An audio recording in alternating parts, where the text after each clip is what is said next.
What's going on, guys? Welcome back to another video for the 96 YZ125 build. In this video, I'm going to start tearing some different stuff down, like the carb and the rear shock and stuff like that, just to see if there's anything like super wrong with the carb and the shock or anything like that. I've got all the parts I need to rebuild the shock. I just don't have the oil right now, so that'll give me an opportunity to actually powder coat the spring because that's in pretty rough shape. But I'm going to go ahead and start with the carburetor and start tearing it down and see what kind of shape that's in. Okay, so I got the carb out here on the bench, so I'm going to kind of tear these lines off now and see if they're worth saving. I might just use some clear ones. These ones are really stiff and old, and they've been zip tied together. So when you tear these apart, you kind of want to take a good note of how these hoses go.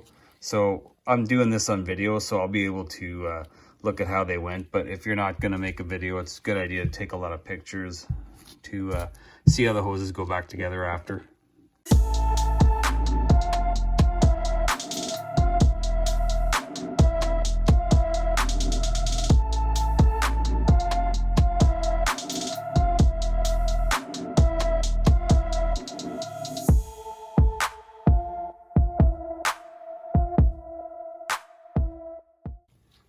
So I got the carburetor all apart there now. On these particular carburetors, I didn't realize it, but this piece here, usually it screws in, usually it's just a plug that plugs in right here, and you screw it into the bottom of the bowl. On these carburetors, it's actually integral, so you have to take this off to get the bowl out. I didn't realize that, so that's a little different than what I'm used to. Usually you take, 4 screws out, you pop that off, and this has got its own thread in there, but that's not a big deal. So now I'm gonna have to, of course, just go through, clean this up really good, and then definitely have to go on to the internet and see what I can get for a rebuild kit for this, or new jets or whatever, because this is all, it's not as bad as the carburetor on the YZ125F, but it's kind of getting there. So I'm definitely going to go on, see what I can get for a repair kit, and then order that, and then I'll be waiting for parts. So now I'm going to just kind of sort these out to what I can clean and what I just need to bag and save for later on.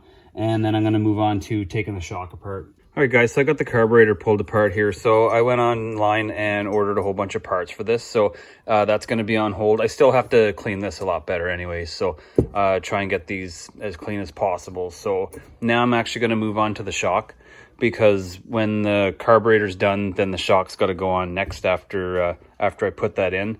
So this is really full of powder coat and just oily and stuff like that. So I'm going to start by taking the spring out.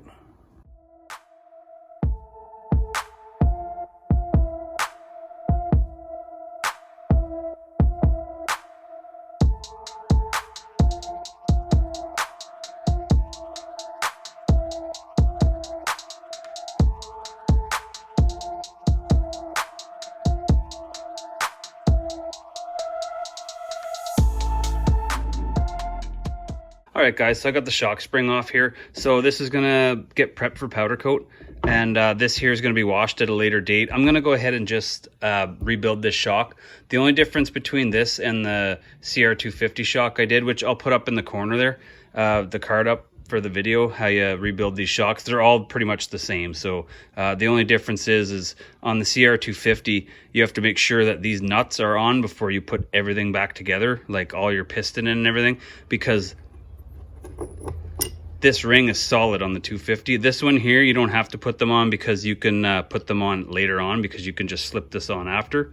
But on that shock, you have to. So like I said, I'll put my card up, and then you guys can watch that video if you want to see how these shocks are rebuilt. All right, so it's sometime later, and I got some parts in from Rocky Mountain ATV. I had to order mostly OEM parts, so it was quite expensive, but hopefully they go right into here, and I don't have any trouble putting this together. So what I'm going to use to put this together, make sure I do it right, is this OEM parts section on Rocky Mountain ATV. So it's really easy. You just go into your brand. In my case, it's Yamaha. And then you go into the motorcycle. They don't call it a dirt bike, they call it a motorcycle.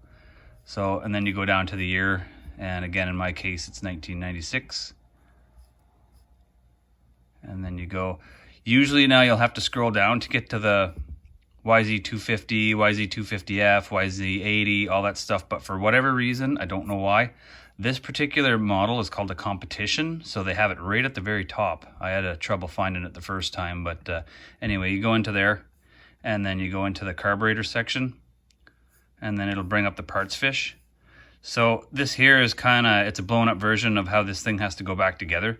So the only thing I'm having real trouble with is this, they call it a plate, but it's actually a baffle for your fuel. It's not absolutely necessary. It just helps your fuel system not pick up air as you're riding the bike if you tilt it sideways or whatever, and on a turn or whatever you're doing, just to not pick up any air. But I'm going to scour the internet to see if I can find one anyway, because I could get a whole carburetor, but like that's $558, so I can't really justify that. So I'm going to go ahead and use this parts fiche and put that carb back together there now.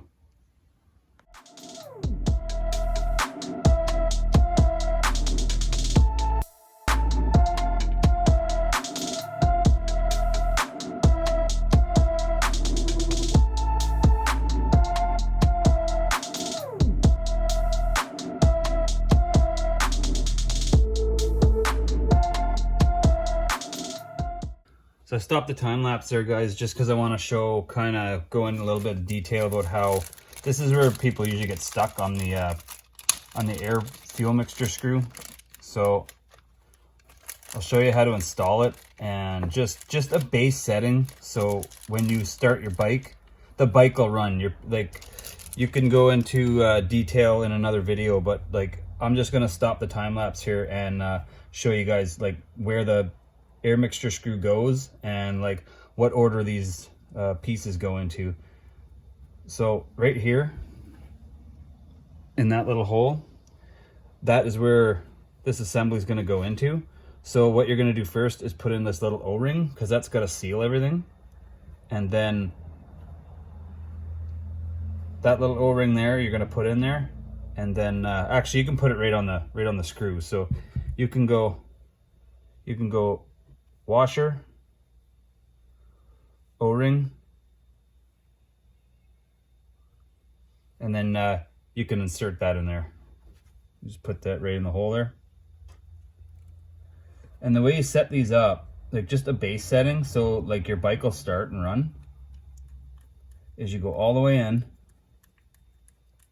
with the screw, and then when you bottom out on the screw, don't really wrench at it. Just wait till it gives you some resistance. So now I'm pretty well bottomed out there. So now the needle part of it is all the way through the intake hole. So now you just go, generally I do 2 turns out, just that'll get your bike running, and then you can just adjust it from there as you're riding it. So you go 1 turn, 2 turns, and then that should get your bike running. And another thing is the idle screw, just to get your bike running.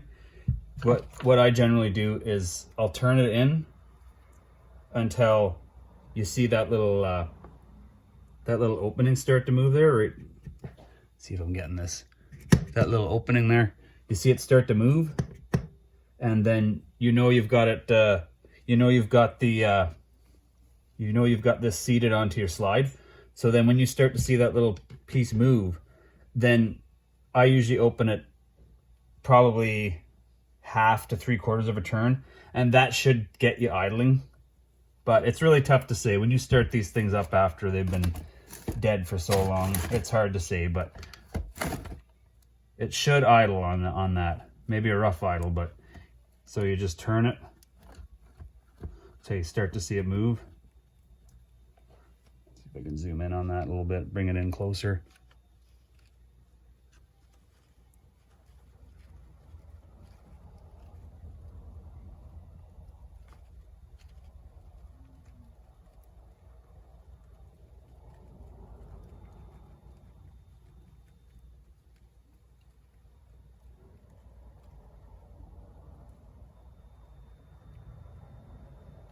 So I think I see it starting to move there.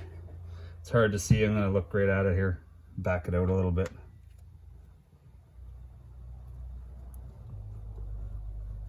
Okay, it was moving.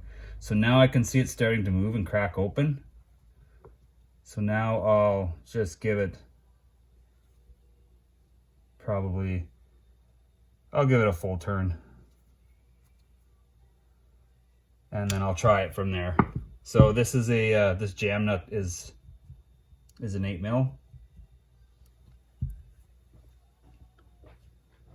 So I've got 8mm handy. So what you'll do is you'll hold this screw steady on the inside with a Phillips, and then you just tighten the jam nut. And then it's easy enough to just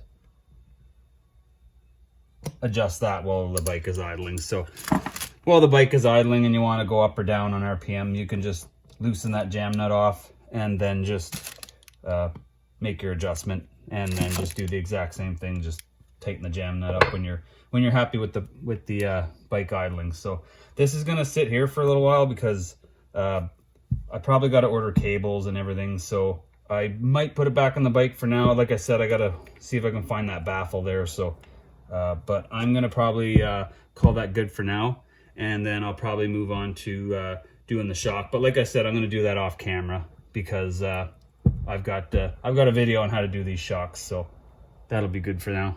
All right, guys. Well, I got everything put back together on the shock here. I got the shock all finished. I went ahead and powder coated the spring. This is called a violet translucent from Eastwood Powder Coats. I'll put the link down in the description where I got it. And the rest of the hardware, I just went semi-gloss black on. I think the spring turned out amazing. The shock looks awesome. I went ahead and redid the bottom bearing here too. I'll put a card up for how I do all these bearings because I do them a little bit differently. I don't use a vise. I use some like nuts and bolts set up, and same with the linkage here. I went ahead and just did the linkage, and it's all on the bike now. It's just not torqued up, so that's going to be probably next. So I'll put a card up again, and I'll just to show how I do this linkage, because again, I don't do it the normal way you'd see it on videos. I see people do them with the vices and stuff like that, but I use a different method. So I'll go ahead and put a card up in the corner. Other than that, I'm going to start putting the carburetor on, and then after that, I'll put the shock into place, and then I'll probably start torquing everything up.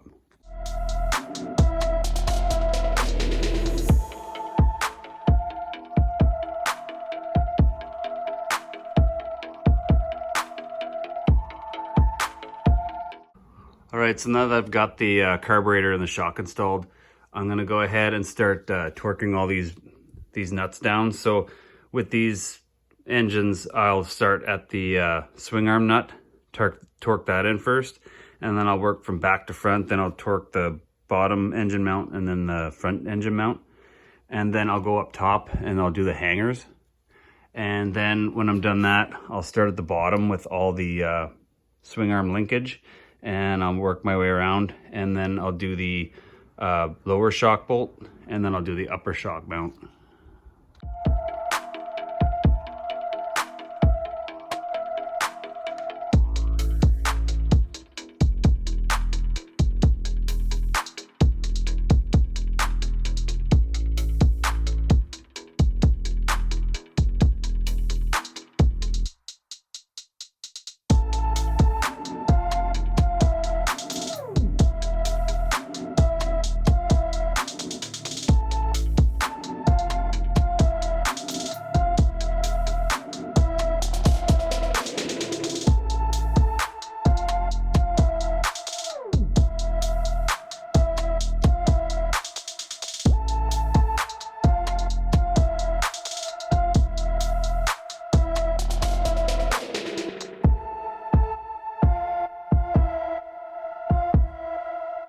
All right, guys, I got the bike behind me. It doesn't look like I'm too much further ahead than I was before, but this is the part of the build where it's like all the small things come into place, where it doesn't look like you're making much progression, but it's all the little things like torquing the engine bolts, torquing the swing arm, and the swing arm linkage and doing all the suspension and all that stuff. So it doesn't really look like you're much further ahead, but all these small little things need to be done for the build to continue. So if you guys want to see the front forks get rebuilt, and I'm probably going to go ahead and powder coat the triples in the next video and see if I can get a little further ahead, maybe start the wheels.